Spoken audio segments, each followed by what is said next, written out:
दिल्ली सरकार ने भाजपा के आक्रामक प्रवक्ताओं और टीवी चैनलों की गूंजती आवाजों ने अब तक आपको ये बता ही दिया होगा कि दिल्ली की केजरीवाल सरकार ने शराब के साथ साथ डीजल और पेट्रोल के दाम बढ़ाने का फैसला लिया है। पर क्या आपने सोचा कि जिस सरकार ने पिछले 5.5 साल में कभी किसी प्रकार का टैक्स बढ़ाए बिना जनता की जेब भरी हो, आज उस सरकार को टैक्स बढ़ाने की नौबत क्यों आन पड़ी? दरअसल इस वक्त दिल्ली देश का इकलौता राज्य है जो न सिर्फ कोरोना से लड़ने को स्वास्थ्य सेवाओं में आक्रामक सुधार कर रहा है, बल्कि मुश्किल की इस घड़ी में अपने लोगों का पेट भी भर रहा है। केजरीवाल सरकार एक ओर जहां दिल्ली के 1 करोड़ लोगों तक मुफ्त राशन पहुंचाने का काम कर रही है, तो वहीं दूसरी ओर कोरोना के टेस्ट के मामले में भी दिल्ली देश में नंबर 1 है। चाहे बात बेघरों को राहत शिविरों में रुकवाने की हो या कोरोना केयर सेंटर बनाने की, दिल्ली हर दिशा में सबसे आगे नजर आती है। मगर इन सब चीजों के लिए जरूरत होती है बजट की।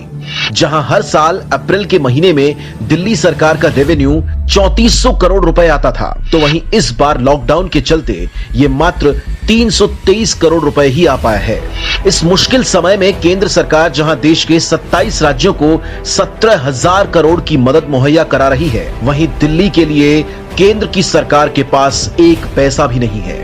आपको याद दिला दें कि दिल्ली सरकार द्वारा एकत्रित किए जाने वाले रेवेन्यू से दिल्ली की जनता को 200 यूनिट तक मुफ्त बिजली, 20,000 लीटर मुफ्त पानी तथा मुफ्त स्वास्थ्य सेवाएं मिलती हैं। आप सभी ये बात जानते हैं कि लॉकडाउन से कोरोना कहीं नहीं जाने वाला। लॉकडाउन तो सरकारों को सिर्फ उनकी स्वास्थ्य सेवाएं बेहतर करने का समय देता है। अगर हम डेटा को देखें तो हमें साफ दिखेगा कि दिल्ली ने ये तैयारी अच्छे से कर ली है।